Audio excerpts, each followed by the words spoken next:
Today we're going to chat about the do's and don'ts of portrait drawing.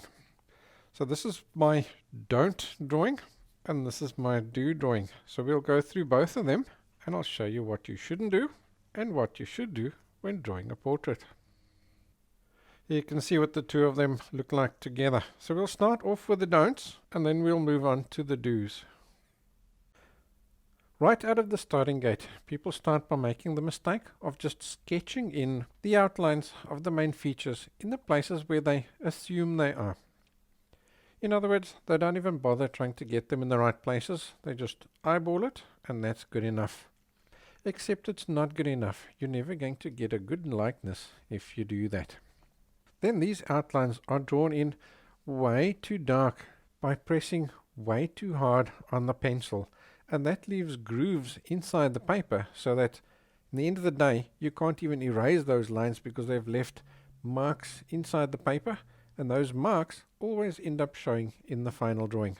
The nostril wings are sketched in with both sides equally far away from the center line of the nose, not even taking into account that the model is looking to the side, flattening out the entire perspective on the nose. The shape of the eyes are drawn in a surfboard shape, and they're not. They're more of an almond shape, leaving place for the tear duct as well. The iris is drawn in between the two eyelids. This is completely wrong. The only time that will happen is if the person is getting a fright, and then their eyes widen like that. The lips are drawn in like the arches of McDonald's, and this is usually incorrect. This model, her lips are quite pronounced at the top, but most of the time that's quite subtle, that little arch over there. The center of the mouth where the two lips meet is usually just drawn in with a straight line, which is not the case. It's always got a bit of curvature to it, especially when the model is smiling. The teeth are drawn in just with straight lines. Your teeth aren't straight, they have shape to them. It's only the two front teeth that are reasonably straight. The rest have a much more rounded shape. When starting to shade the portrait is shaded in initially way too dark without any consideration for all the other tonal values. They only have light tonal values and dark tonal values, and nothing in between. And when shading, there's no consideration for the directions that you need to shade in. Your face has a shape, so you need to shade along that shape. The outside of the iris is usually drawn in way too dark and way too hard. It all depends. Each model has a different outline around their eyes. Some of them are more prominent than others, so you need to look carefully for that outline. The pupil is then not drawn in the center of the iris, which makes the model look squint. The iris is also a perfect circle, so you can't draw it as an oval or any other odd shape. The pupil is also a perfect circle, and it's exactly in the middle of the iris, and you have to have it perfectly black. Here you can see how shading has been put in indiscriminately without any consideration for its tonal value, or how it blends from the one tonal value into the other. Items are being outlined in horrible hard edges. There are very few found lines on the face, so you can't have hard edges where there are no found lines. If you do add hard lines like that, you add a comic type effect to the portrait, losing the realism in the process. The nostrils are drawn in as big dark holes in the head where you can't see the holes, you're actually just seeing the shadings formed because of the distance between the back of the nose and the front of the nose. The eyebrows are drawn in with a really hard pressure on the pencil, and the directions of the lines look like a rainbow. More often than not, the eyebrows are drawn in way too thick, with the thickness being the same from the left to the right hand side of the eyebrow. You will also notice that so far I've only used one pencil. This is such a common mistake of using only one pencil. If you want to get nice, smooth skin tones, you need to use a full range of pencils depending on the tonal value that you're looking for in each area. They then try to make up for that by smudging the pencil that's on the paper to try and get those secondary tonal values. And this is absolutely the wrong thing to do, because all you're doing is filling up the tooth of the paper, and eventually the paper is not going to accept any more graphite as a result.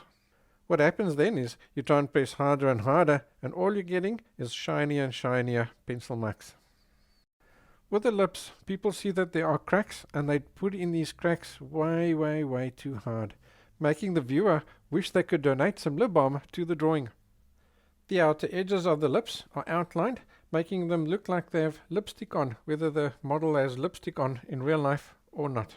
Folks assume the teeth are white so they don't get any shading, and this is wrong. Teeth have shape, so they need to be shaded.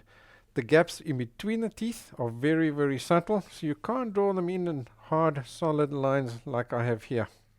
Here you can see how I've attempted to add a darker area on the cheek, but because I'm only using one pressure on the pencil, I'm not getting it right. The bottom lip is drawn as dark as the top lip, which is also incorrect. The eyelashes are drawn in with big gaps individually and perfectly straight, which also makes the model look like they've had a big fright. So between the centered pupils and the eyelashes, you end up with a very scary drawing. Notice how uneven the skin tone is, despite me having reworked this area several times. With the hair, don't try and draw every single hair. Notice how unnatural it looks. It's going to take you forever to try and draw every single hair. It's just not possible. Don't try and make the hair all one color as well. Hair is catching the light, so they're going to get different tonal values. You also can't shade a dark area in the hair just using any old directions. You have to stick to the direction of the hair.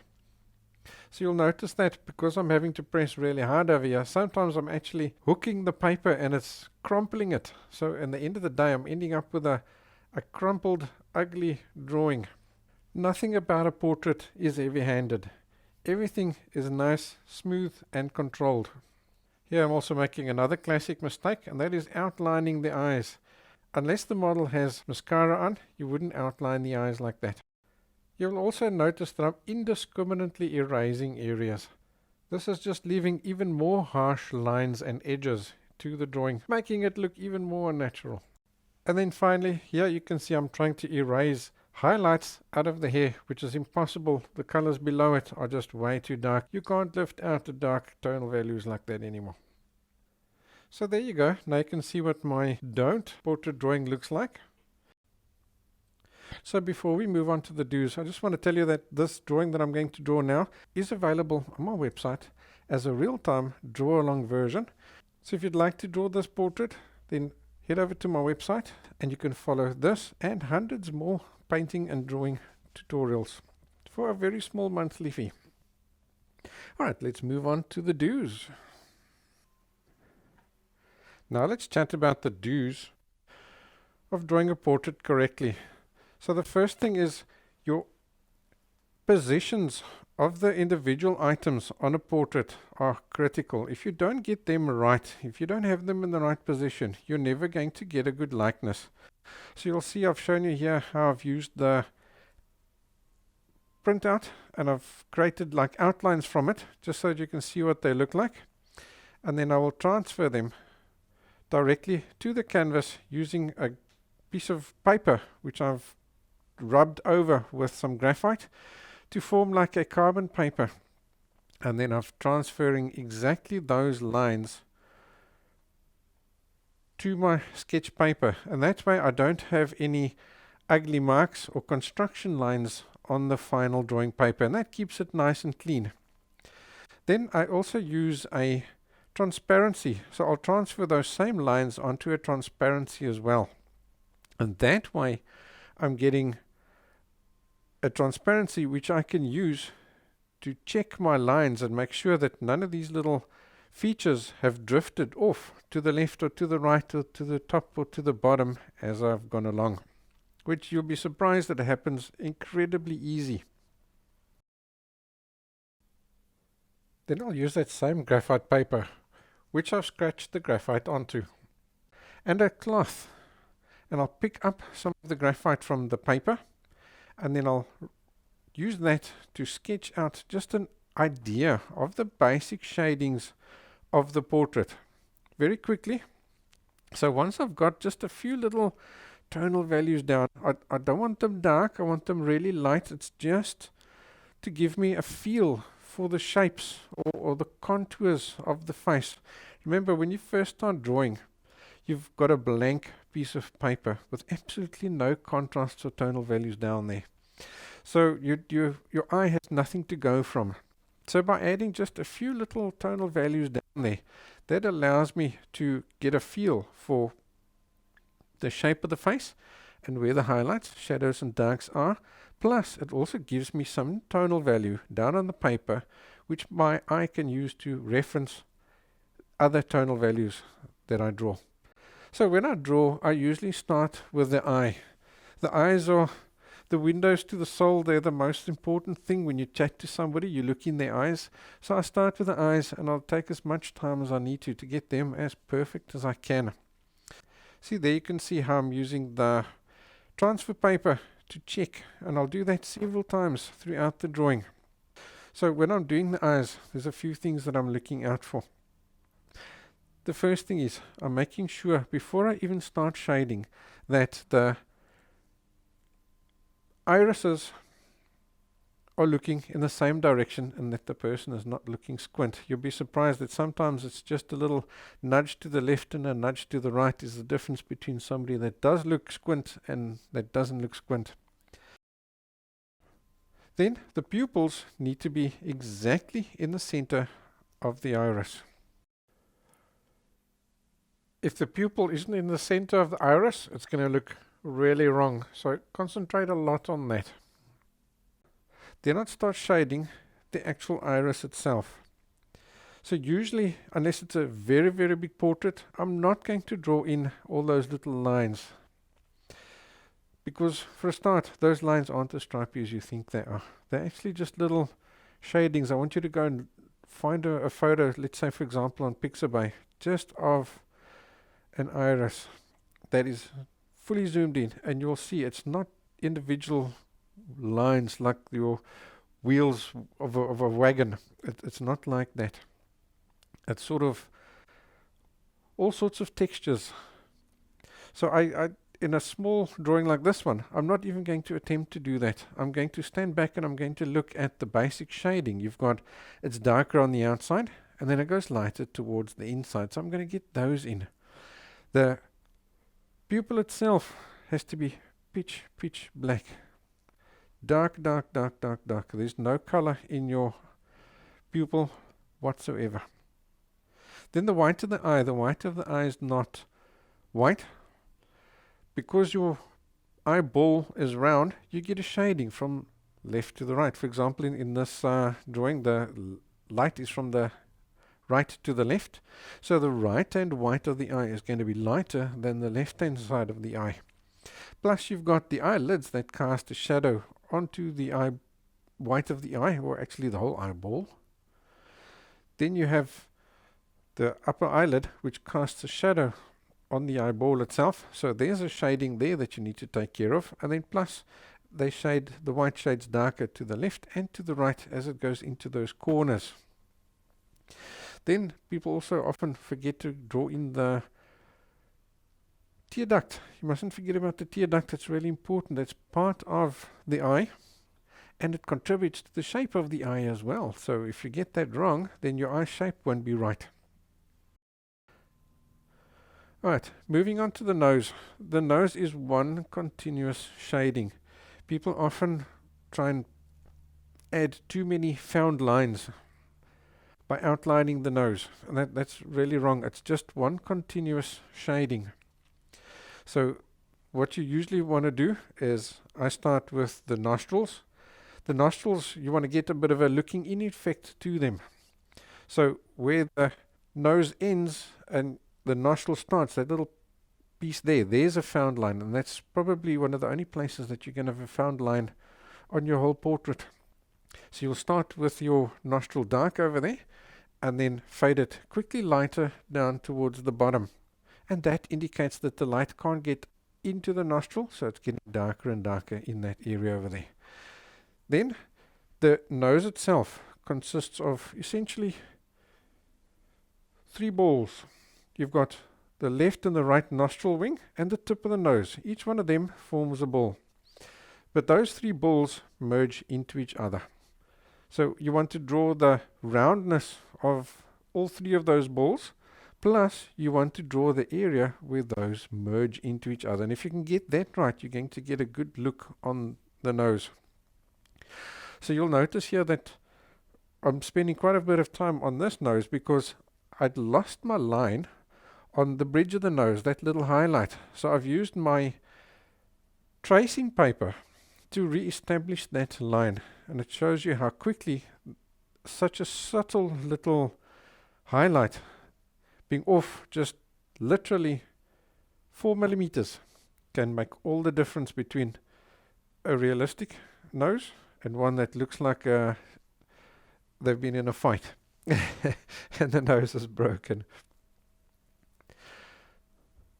Right, so from there I am now moving to the left hand eye. So I'm going to do the same there on the left hand eye, but now because the light is coming from the right to the left, you'll see that I'm making the white and the whole eye in general darker than the one on the right hand side. So that's indicating to me that the sunlight is coming from the right hand side. So the left hand eye is darker than the one on the right. So as I'm drawing, to get that realistic look in the eye, I'm looking for the reflections in the eye as well, and I'm going to put them in. The things that are reflecting in the eye are the light source itself, the objects that are around the person. So look for those and put them in. So I try and get a highlight that's overlapping the iris as well as the white of the eye. And if I can, I'm going to see there's a little bit of a highlight that I can lift out over the pupil as well. Then I'm really happy. The upper eyelid shades from left to right because he's round, he's following the shape of the eyeball. And then he also shades darker towards the top because at the top it goes in underneath the, it forms a fold where your eyebrow and the eyelid meet. So inside that fold the light also can't get in, so that gets darker. On the lower eyelid I do a lot more subtle shadings. It doesn't usually have that strong crease, especially like in this. I'm busy with a young model, so there aren't too many wrinkles and things yet. So you'll find that the shadings on the lower eyelid are really subtle, but you do still have to put them in. Look for that shape that the eyelid forms as it curls around to conform to the shape of the eyeball. So look for that and put that in. The area above the top eyelids is dark because that area is sort of pointing down. If you feel by your eyebrows, you'll feel that it's on a bone. And so just below that, that's that little piece that's pointing down. You need that dark, and that gives you that depth of the eyebrows coming forward and the eyeball is receding. Then with the eyebrows themselves, you'll see I first just put them in really light. The first thing I'm trying to do with that is establish the shape. If you don't get the shape of your eyebrows right, more often than not, you're going to make them too large. So by starting off really light, I'm establishing their shape and their size. I'm also looking for the directions of the hairs. The hairs can be some really weird angles. You'll be surprised. Look very carefully and you'll notice that they don't form like little rainbow shape like you would expect them to. Sometimes they actually point downwards and sideways and all sorts of funny angles.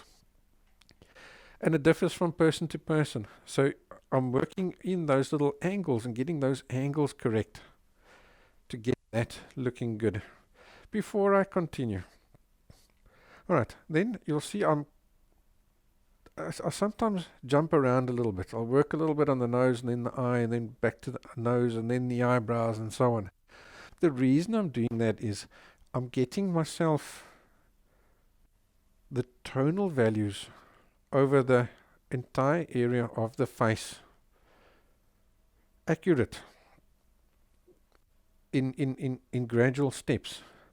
So that I don't sit with a really dark area of the eye and a really light nose and so on, because especially in the beginning, you'll find that because you've got the white of the paper, whatever color or tonal value you're putting down then appears darker than what it actually is.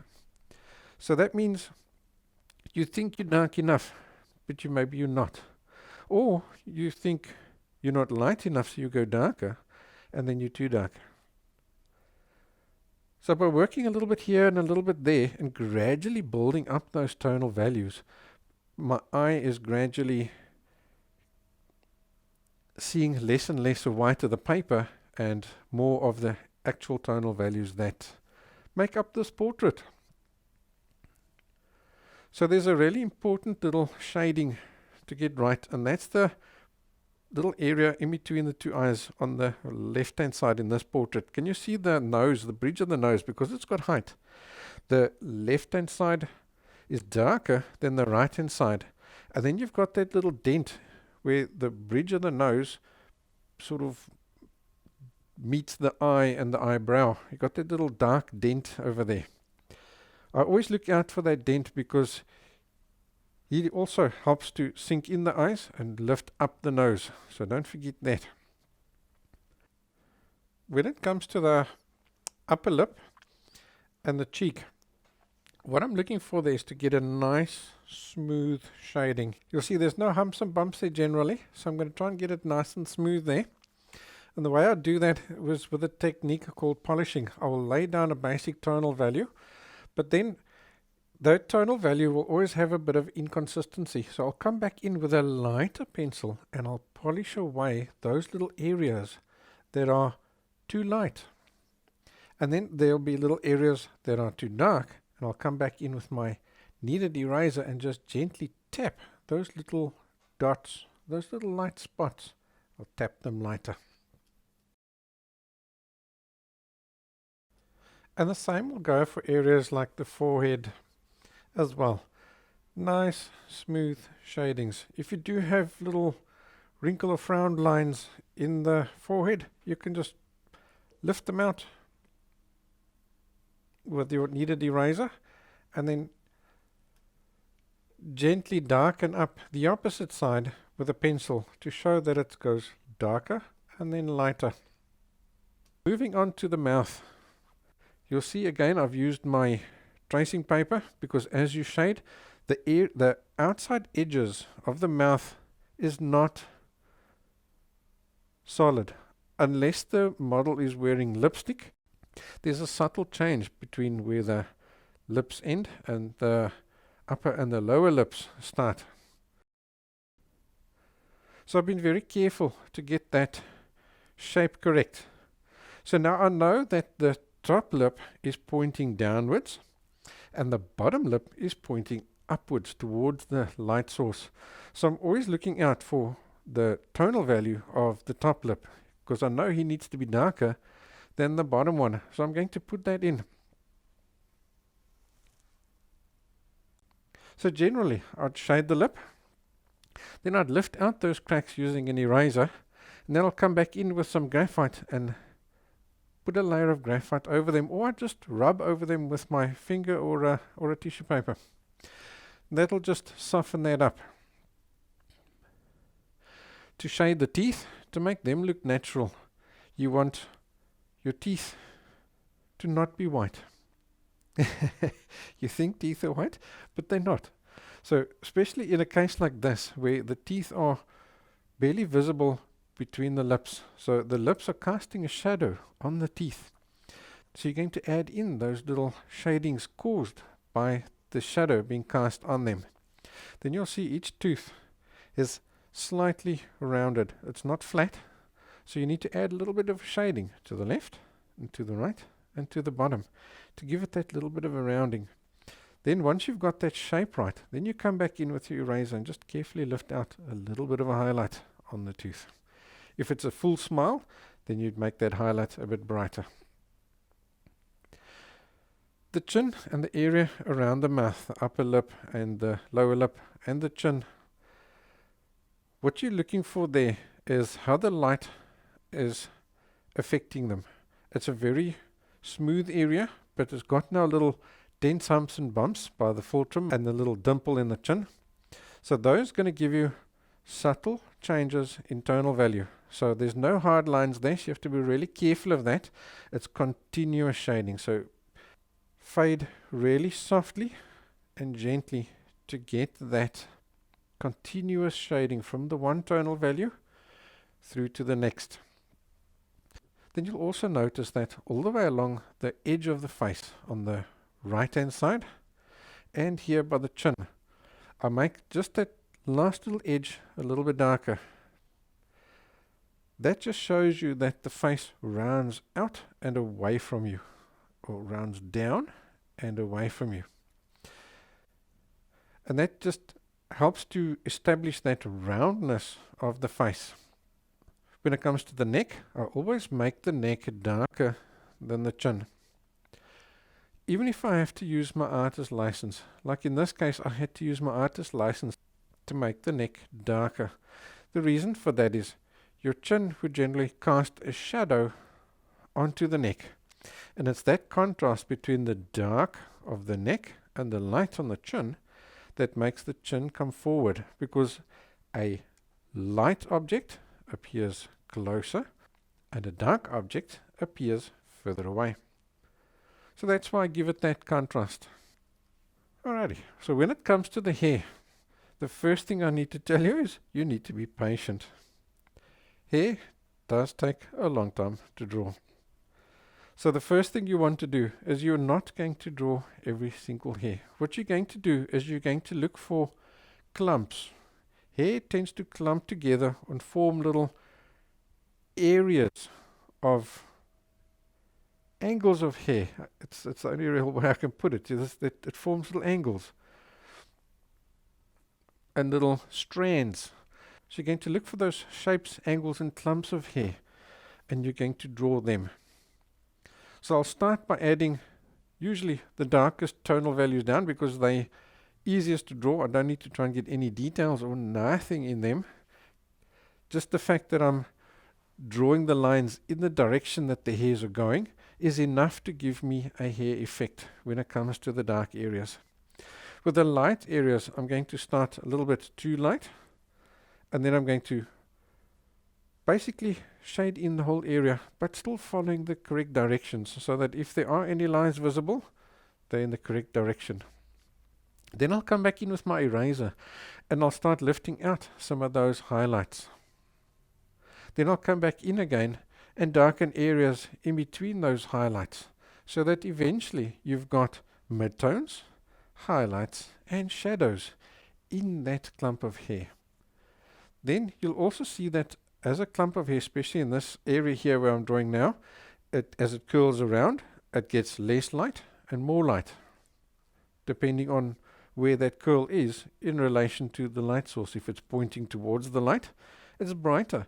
If it's pointing away from the light, it's darker. And in this case here as well, you've got the outside part of the curl is going to be catching more light, and as it goes inwards behind the ear, it's going to be able to catch less and less light because it's now being cast, a shadow is being cast on it by the face. So the outside bit of the curl is also lighter and the inside part is darker. So you can see how I'm gradually building it up with the different tonal values. Add some pencil down, lift out a few of the highlights, and as you do, I never press hard with my pen-shaped eraser. I press really light, and I keep it nice and sharp as well. Because as you're lifting out, it naturally lifts out areas that you've gone over with a pencil less. So they're going to automatically stay light. And then as you come back in with your pencil, you're now going to go over some areas more than others. So they'll naturally become darker. And by doing that, you get an automatic hair effect without really trying. If there are flyaway hairs, then I avoid those areas. You can see how I'm working all the way around the one flyaway hair here, because I want that one to stand out in the end of the day. But to try and lift it out afterwards in that super dark area is going to be practically impossible. So as I'm drawing, I'm gradually making my tonal values darker, and I come right up to the line on that formed by that flyaway hair. So sometimes you see I do go over it, and then I come back in with my eraser and I lift him back out again, so then that line goes broader. Then I come back in there carefully next to it and I push him thinner and thinner and thinner, so that in the end of the day, even though initially I end up with this thick flyaway hair. When I'm done, I can carefully come back in and I can make that flyaway hair as thin as I want to, as long as I've kept him open all the way along the process. Then I want you to also look out, because your head curls, your head is round, right? So you're going to have areas of hair that are lighter in general. Even the darkest area of those hairs are lighter in their darkest areas than other areas that are in shadow. Their lightest area will be darker than these bright areas, darks. I know that sounds confusing, but think about it and you'll see what I mean. In other words, if you get those areas of hair that are lighter, which are pointing more towards the light, and your hair gradually is going darker as it curls around the face away from the light, that's also going to show you basically a shading. It's just a shading using strands or stripes. So you need to get that as well. So you can see I'm gradually building up my tonal values in the hair. It's a slow, gradual process. So once I've got a good effect, then I'm going to stand back and I'm going to look at the overall tonal value, and I'm going to just shade over the whole head of hair to get this rounding of the head correct.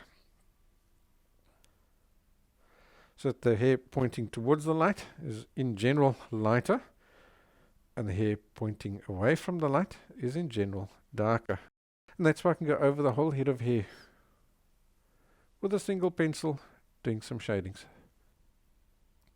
On the hair on the right hand side, you really get a good feel for how that lighting affects the hair. You can see against her face the hair is really, really dark, because as that hair goes in, it's all pointing away from the light, and it goes in between the hairs to the right of it and the face.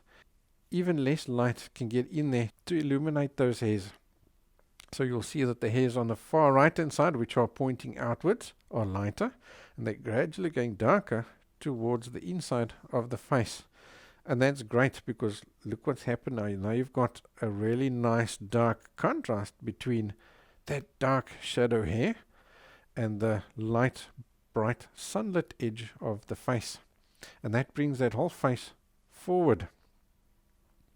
So now you'll notice something, that as I've gone along, I've made my hair really nice and dark, so I've got their tonal values correct. So you'll notice that the tonal values in the face, even though the face looked fantastic before, and it still looks good, the tonal values are now too light. In other words, because I didn't have these nice dark contrasts on the hair when I was doing the face, my eye was telling me that the dark that I was drawing was dark enough, when it actually wasn't. So once I've done with the hair, I'm going to have to come back into the face and adjust my darkest tonal values so that they match the darkest tonal values in the hair. And that way there'll be a balance between left and the right side of the portrait.